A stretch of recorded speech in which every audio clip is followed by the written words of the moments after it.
யாரா இந்த சின்ன பொண்ணு இவ்வளவு உயரத்தை அசால்ட்டாக பாயிறாங்களே அப்படின்னு பார்க்குறீங்களா?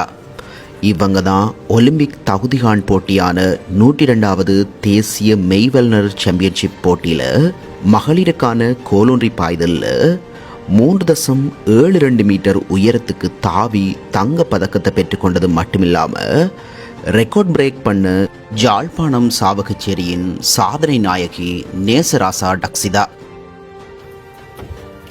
நான் பாடசாலை மட்டத்திலிருந்து கோலொன்றி பாய்தலில் பதக்கங்களை பெற்றுக்கொண்டிருக்கிறேன்.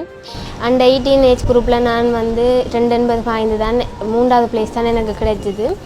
அதுலேருந்து நான் கொஞ்சம் ஹார்ட் ஒர்க் பண்ணி தான் இந்த இடத்துக்கு வந்திருக்கேன். நான் பயிற்சி வரும் காலங்களில் நிறைய உடல் உபாதைகள், ஆங்கிள் ட்ரபிள்ஸ் எல்லாம் நிறைய ஏற்பட்டது. அதை நான் பொருட்படுத்தாமல் இந்த தூரம் வந்தது எனக்கு பெரும் மகிழ்ச்சியாக இருக்கிறது. இவங்க வெறுமனே விளையாட்டில் மட்டும் இல்லாமல் கல்வியிலையும் கடுமையாக உழைச்சிருக்காங்க. யாழ்ப்பாண பல்கலைக்கழகத்தில் தற்போது கல்வி கற்று வர இவங்க இவ்வளவு சவால்களுக்கு மத்தியில் தான் இந்த சாதனையை செஞ்சுருக்காங்க. யூனிவர்சிட்டிக்கு 7:30 நாங்கள் யூனிவர்சிட்டிக்கு வரணும். 3:30 எங்களுக்கு லெக்சர்ஸ் முடியும்.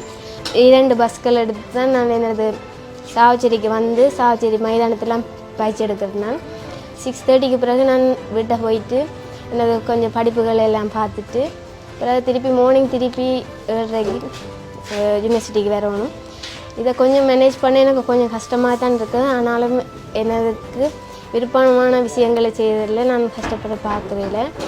இது இத்தனையும் தாண்டி இவங்களோட வளர்ச்சிக்கு பின்னால் ஒரு முக்கியமான ஆள் இருக்காங்க. அவங்க தான் இந்த பயிற்றுவிப்பாளர்.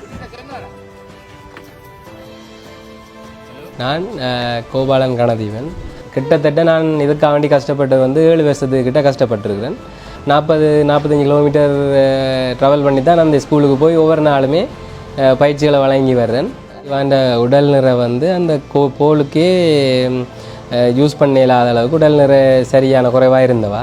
ஆனால் மற்ற பிள்ளைகள் பாயிறதை பார்த்து வாக்கு சரியான ஒரு மனதில் ஒரு தாக்கம் தன்னை கழித்து விட்டுருக்கு அப்படி என்று நினைச்சு கொண்டு இருந்தவா. பிறகு தன்னை வளர்க்கணுமென்றதுலேயே அவள் அதை தான் ஒரு ஆயுதமாக எடுத்துக்கொண்டு தான் ப்ராக்டிஸ் பண்ண ஆரம்பிச்சிருந்தவா.